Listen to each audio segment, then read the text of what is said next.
We had just a big crew from our church come down. I think it was on Tuesday this past week, and they knocked out some walls downstairs in our classrooms to make bigger classrooms for our student ministries. And that was really exciting to watch and be part of. During one of the union breaks that we had during that project, I was in one room with a group of guys, and Nathan, our head trustee, was in the other room with a group of guys. And so I said to them, hey, just so you know, this is a competition, and whoever gets the wall down, I don't know what they win, but we're going to win something, right? Whoever gets the wall down first. And I know what you're thinking. Some of you are thinking, why would you turn this into a competition, Pastor Mark? We're all on the same team. We're all working for the same goal. To which I would reply, that's something a loser would say when they can't get their wall knocked down before the other team. Congratulations to Team Nathan, by the way. Their team, they beat our team, and they got their wall down first, but they did a great job. I was thinking about how we could set up like a rematch, but I don't know how we would do that because we probably need most of the walls around here, so we might not be able to set up a rematch. But at the end of the day, at the end of the week, we got those walls out, and we are one step closer to our vision of creating some really great spaces for our students and in our student ministry. So it is really a win for everybody. But there are certain things in life that really shouldn't be a competition. For example, one of the things that we should not be competing with one another over is who has the most suffering, who has experienced the most pain in this life. You might have been around someone who kind of has this attitude like, hey, you think your life is bad. Why don't you sit down and I'll tell you about all the woes in my painful life. And even though it really shouldn't be a competition, there is just a reality to the fact that there are some people who have suffered in greater ways, in deeper ways than others. That is a reality of life. You know, I've had a couple shoulder surgeries, and it was painful leading up to those surgeries. The surgery and recovery was certainly painful. But the reality is there's people that I'm sure you know who have lost limbs. There are people who wake up every day with chronic illness, and they are just in pain every day, all day. I've experienced people who have treated me poorly, and I'm sure some of you have as well, but I've never been abused, right? I've never been abandoned by someone that I trusted or that I thought cared about me. I've lost both of my parents, and that's certainly a painful thing to walk through, but I think the reality is there's those who have lost a child. I cannot begin to, I think, relate to the depth of that pain and sorrow to have lost a child. I've experienced disappointment in life. I'm sure you've experienced disappointment in life as well. But I think I've been around some people that it's been one disappointment after another, piled on top of another, and they have come to a place in life where that's just what they expect out of life. They've come to a place in life where it doesn't seem like any of their dreams, any of the things that they would hope to work out in their life, none of it has, and they've just have come to a place where they just expect everything to fall apart and be disappointing. This week, our dog had surgery, and we had a few pretty long nights, caring for our dog. And I thought, that's tough, but it could be worse, right? I could be the pet owner of a snake. See, you thought I was going to go a different way. And I've kind of resolved myself to one cat joke per sermon series because I figure it's really getting hard for some of you to forgive me week after week, even during a series on forgiveness. Suffering and sorrow and pain is not something that you and I would want to be the ultimate champion of. But I think we all know what it feels like at sometimes in life where it's like something works out for someone else, but it didn't work out for me. God answered this person's prayer, but God didn't answer mine. That person got the miracle that they were looking for and praying for, but I didn't get my miracle. And sometimes when that happens in life, we may begin to wonder, why is it that I am suffering more than this person? Why is it that I seem to be experiencing more disappointment in life than this person? Why is it that I seem to be carrying around the weight of sorrow more than this person? And oftentimes when we have questions like that, they are directed at God. And maybe people feel like God has let them down. Maybe they feel like God has disappointed them, or maybe they feel like God has laid more sorrow on them than they deserve, and not nearly enough sorrow on someone else who deserves it. And sometimes those questions begin to turn into anger or accusations against God. And there are people who walk around carrying a grudge against God. I want to welcome you back to our series called The Grudge. And this series is all about learning how to lay painful things down and experience the freedom of forgiveness. We talked about forgiving the small offenses in life, and we do that through demonstrating love, expressing love, and saying, okay, that just happened, but I'm over it. I'm going to overlook it. I'm going to keep moving on. Last week we talked about forgiving the big betrayals. And what we talked about last week, in order to forgive the big betrayals, we have to remember that forgiveness is primarily an act of obedience to God. And that obedience is connected to our faith in Jesus Christ, who has demonstrated forgiveness for us, and because of our connection to Him, through His Spirit, He gives us the desire and the power to forgive even the big betrayals in life. And today, we want to talk about forgiving God. We'll finish up next week with the topic of forgiving ourselves, but let's spend a little bit of time talking about forgiving God today. What I want to make sure you understand when I say that is that I don't mean that we forgive God in the sense that He's done something wrong. God doesn't sin. God doesn't do things that are wrong. So we don't forgive Him in that way. What we're talking about is learning how to lay down our anger that may be directed, even if it's like a low-burn, low-grade type anger that we are holding, this grudge against God over something that we thought He should do differently than He did, or maybe He didn't intervene in the way we hoped that He would. How do we lay that down? If you're not a follower of Jesus, if you're not even sure that God exists, if that's kind of where you're at, you may not even see the problem in holding a grudge against God. For you, you might be like, listen, if God is real like you people say He is, and you love Him and you worship Him and you do these things for Him, then He should return the favor and make your life work out the way you want. If God is real and He's loving and He's powerful like you Christians say that He is, then why is there pain and suffering and death and all of these horrible things in this world? And if that's where you're at, I just want to say I think those questions are valid. And I'm going to ask if you would just hang in there with us this morning, because I really think that I can offer you some very helpful answers to your really good questions. If you are a follower of Jesus, then you probably know it's not okay for a Christian, for a follower of Jesus, to walk around life holding a grudge against God. You probably know that. It's not that you want to.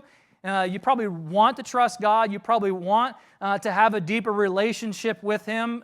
But maybe you're just struggling because what you've been through has hurt so badly, and you just don't know how to lay it down. I think, and I hope, and I pray that what we talk about today will be very helpful to you. If you're taking notes this morning in a digital format, or maybe you brought a notepad or whatever, I'd like you to write this down or highlight it somewhere. This is what I hope that you will take with you, what I hope that you will find helpful in your seasons of sorrow in life. Maybe you're not in one right now, but you will be. That's part of living in this broken world. And I hope and I pray that what we talk about today, even if you don't need it today, that you will store it away and it will be helpful to you when you walk through a season of sorrow in your life. It's this: our willingness to worship will determine if pain results in anger or acceptance. We all have those choices when we walk through pain.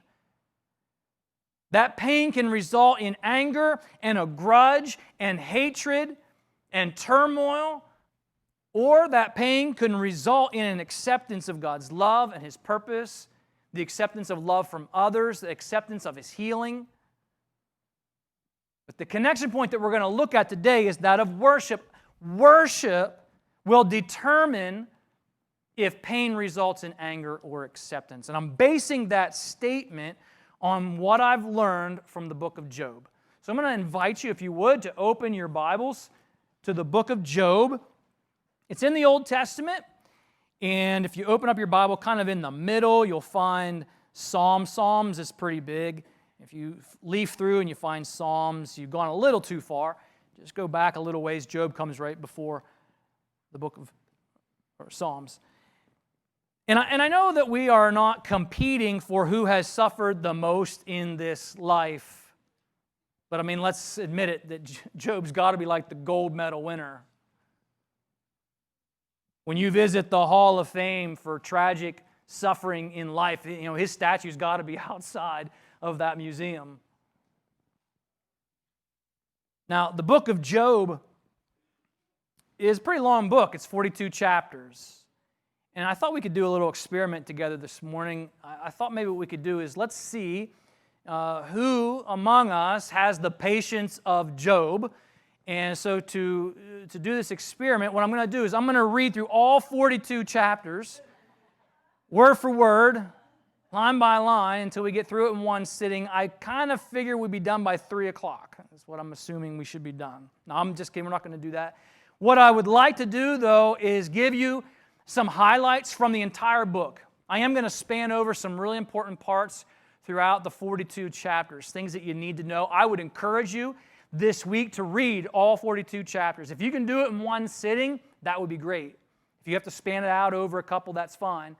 But what I hope to do is give you some highlights, things you need to know, some contextual information that I think will be helpful to you as we study Job's life and his experience. And I think that his experience with suffering and pain and tragedy, I think will help us land in a place of understanding of why it is that worship and our willingness to worship will determine whether or not our pain results in anger or acceptance.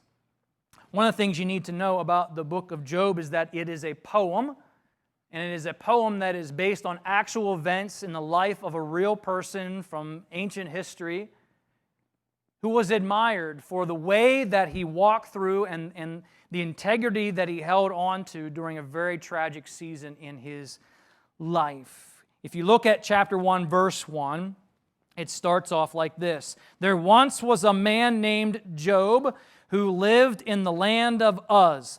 Not the land of Oz, that's a different story. This is the land of Uz, and we're not exactly sure, Bible scholars are not exactly sure where Uz was, but based on the information within the book and things that we know about ancient Palestine, their best determination, their best conclusion is that the land of Uz was in the Arabian region.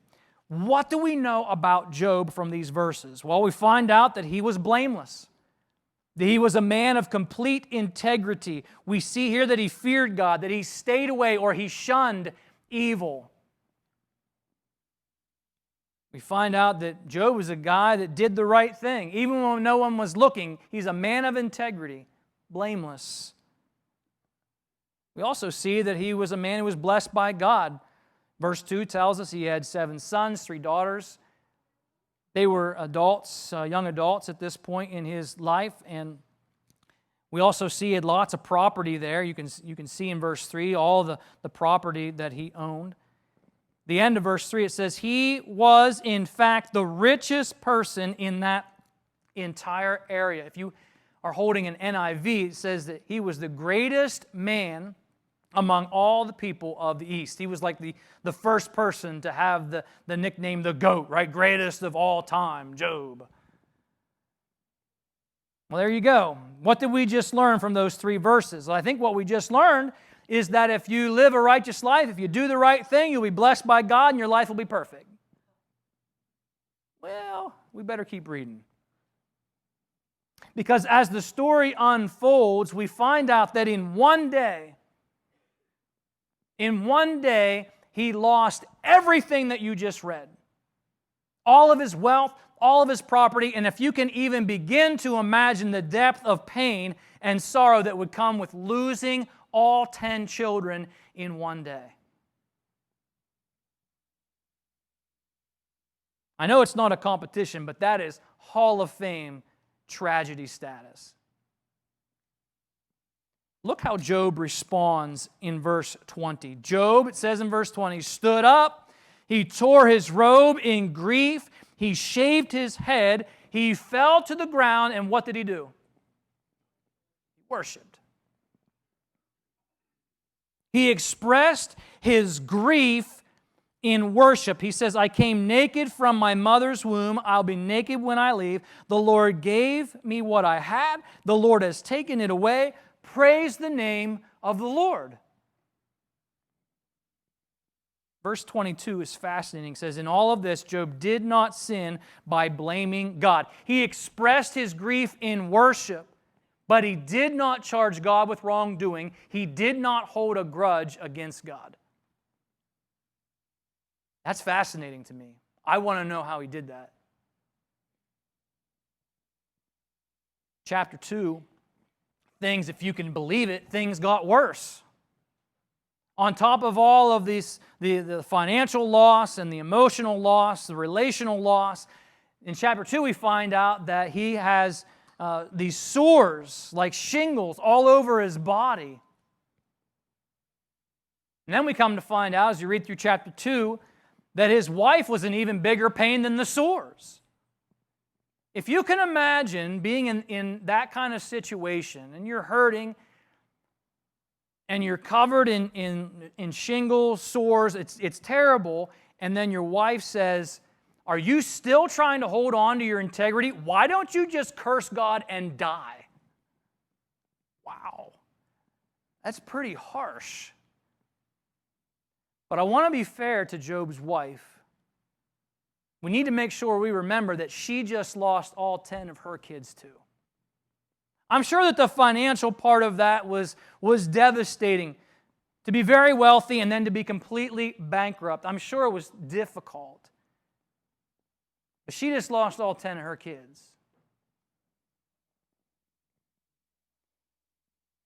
I find it very interesting, though, how they both walk through the same painful experience and have very different reactions, very different responses.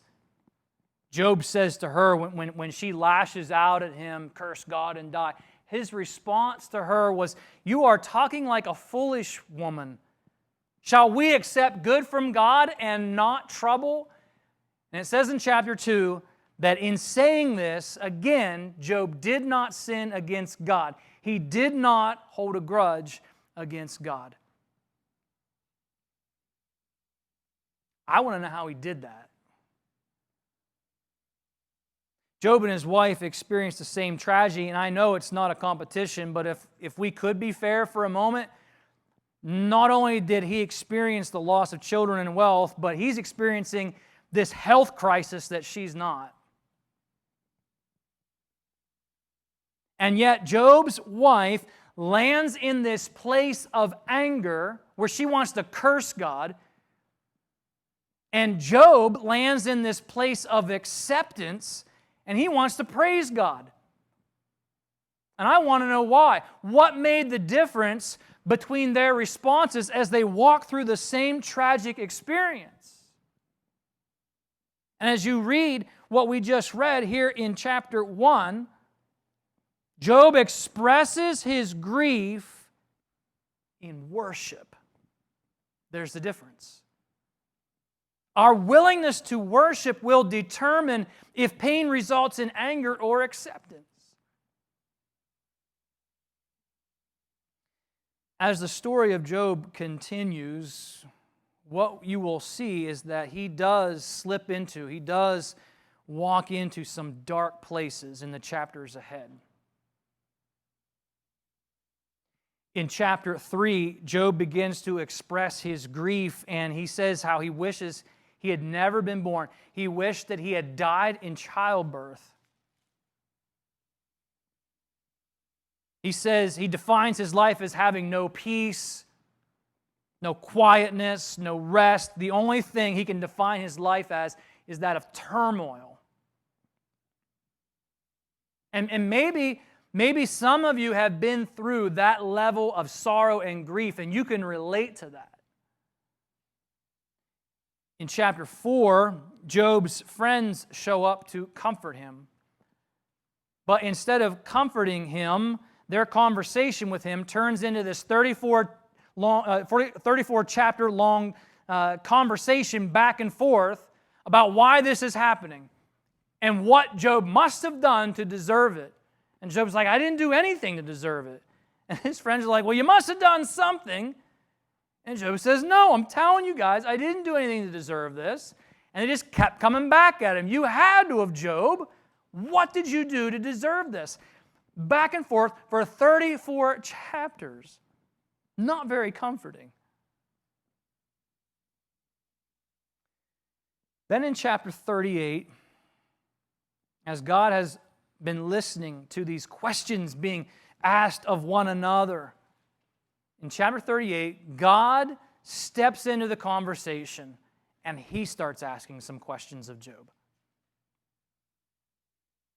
God speaks up and he starts asking these questions of Job to remind Job that God is God and not Job, that God is sovereign and in control, that God doesn't owe Job an apology, he doesn't owe Job an explanation.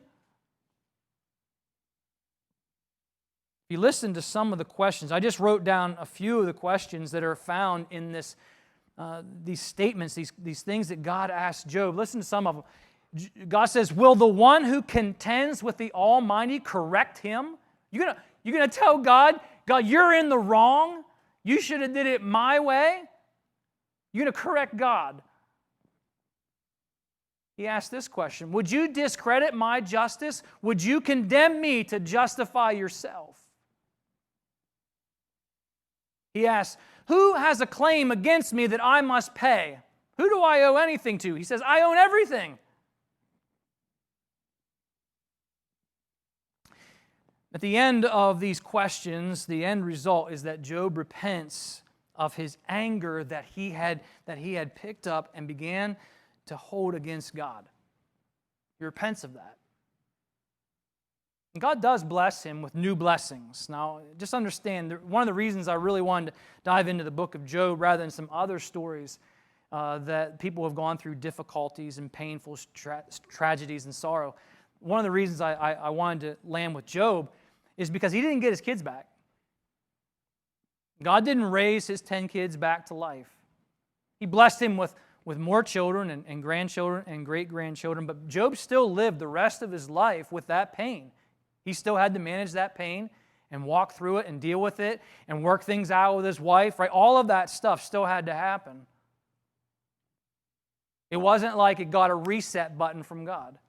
But God did bless him with a long life, healed him, more kids, grandkids, great-grandkids. I don't want to paint a picture of God that is inaccurate or ugly or make you think that God is unloving or uncaring or not compassionate, because he's not. He is all of those things. If you look at 2 Corinthians chapter 1, verse 3, all praise to God, the Father of our Lord Jesus Christ. God is merciful. He is compassionate. He's the He's the source, of all of our comfort. He comforts us in our troubles so that we can comfort others. When they are troubled, we will be able to give them the same comfort that God has given to us. God does love us, and He does provide strength and comfort to us when we experience sorrow and pain and tragedy and disappointment in life. But I think the reason why people carry around this angry grudge against God is because they have been pursuing a transactional relationship with God. And what I mean by that is people that say, you know what, I've been doing the right thing for years. I go to church, I tithe, I don't do bad stuff. I've been doing the right thing, and so God should bless me. I should not receive bad things. I should receive good things. Bad people deserve the millstone around their neck and be chucked into the sea, but good people like me, God should give us all boats, and we should be able to float around the sea and live a life of ease. It's pursuing this transactional relationship with God that does not match up with the gospel. The gospel tells us, no, we're all sinners that deserve death. This transactional idea of this relationship with God where we do some good things and so He should bless us because of that. The Bible describes that our relationship with God is based on grace. It's a grace relationship that God, He loves us, and so He gives us what we don't deserve. Grace is unearned, undeserved favor.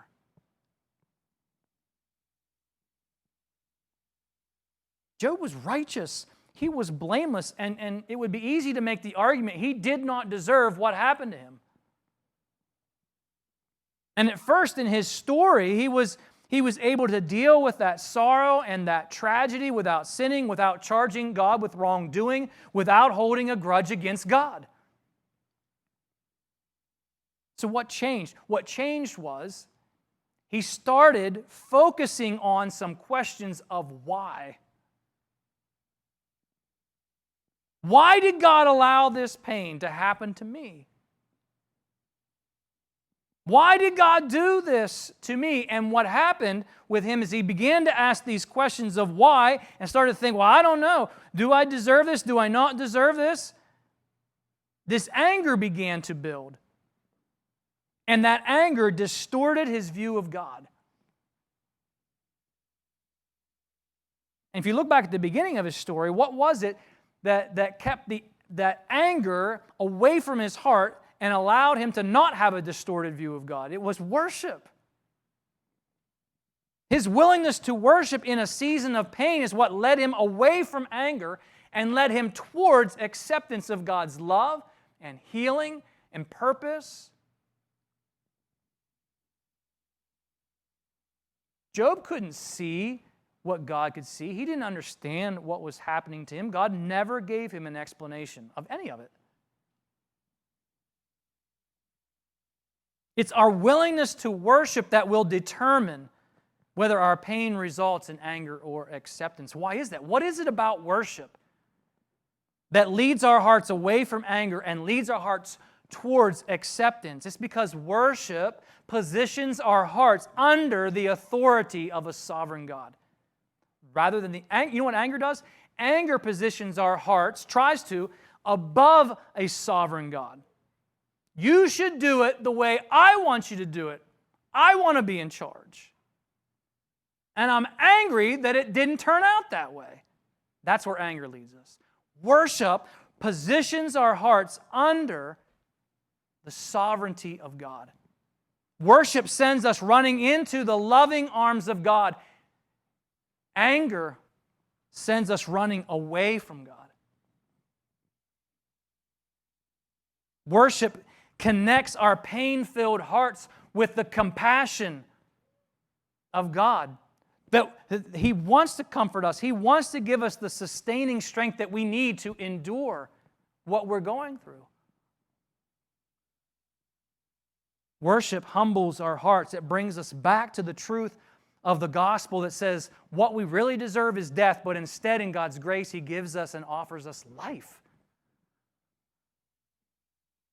And if you are someone who wonders if God exists, and if so, if God does exist, does He really care about you? Is He really good? Because you look at your life and you're like, my life has been so painful that if God does exist, I don't see any evidence that He loves me or cares about me. Look at my life. It's a mess. It's one tragedy after another.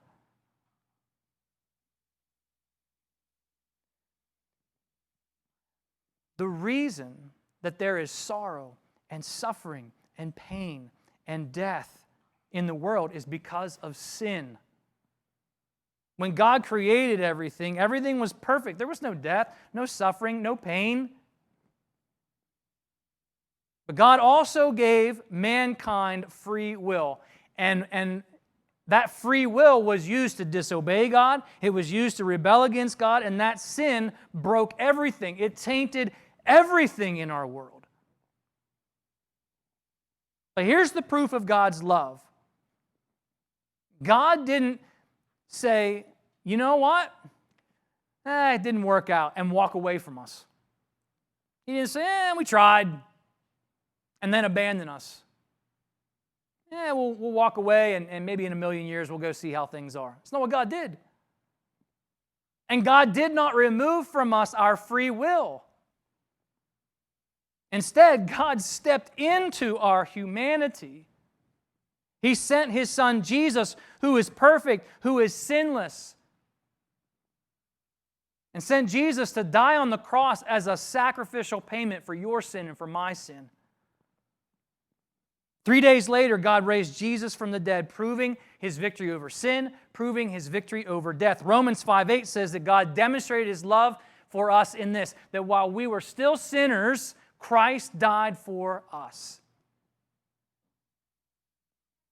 Think about it. God watched His own Son die a tragic, unfair, painful death on the cross in your place, so that you could put your trust in Jesus and be forgiven and be made right with God, to receive a new heart and a new life, a Jesus-centered life instead of a self-centered life, that you could be transformed.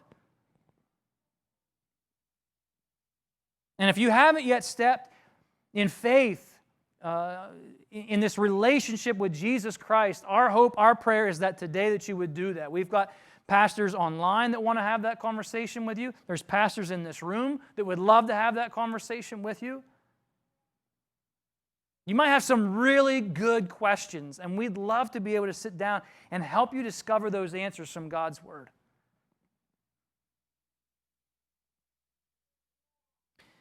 We're not in a competition for who's had the most painful life, but you might feel like you're winning or losing, depending on how you would describe it. I just want to say to you that whatever level of sorrow or pain that you have experienced, please do not let anger pull you away from God. Keep coming back to God in worship. Keep coming back to God in worship. Because your willingness to worship will determine if your pain results in this angry grudge that you carry around against God, or whether you will receive acceptance of God's love, His healing, His purpose in your life, His sustaining grace in your life.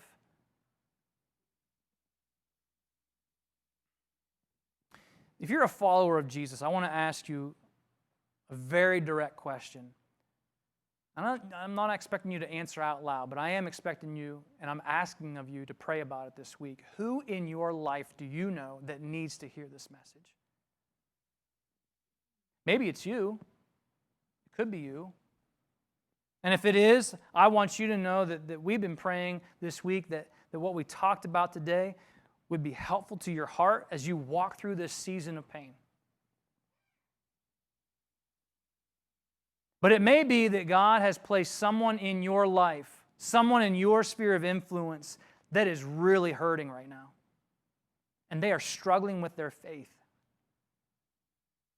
So here's what I'm going to ask of you. I'm going to ask that every day this week, and I'm asking start today, every day this week, pray and ask God, who is it in my life? Who is it that you will place in my path this week that you want me to encourage, that you want me to demonstrate love to, that you want me to demonstrate your kindness to, and point them back to worship? Ask God this week who it is that He would have you minister to. And then ask God how He would have you do that. God, who is it you want me to encourage? And show me how you want me to encourage them. How do you want me to demonstrate your love to them? How do you want me to point them back to worship so they can experience the acceptance of your love and grace? How do you want me to do that? And then do it. Just do it. Pray about it every day. Be expectant that God will answer that prayer, and then do it.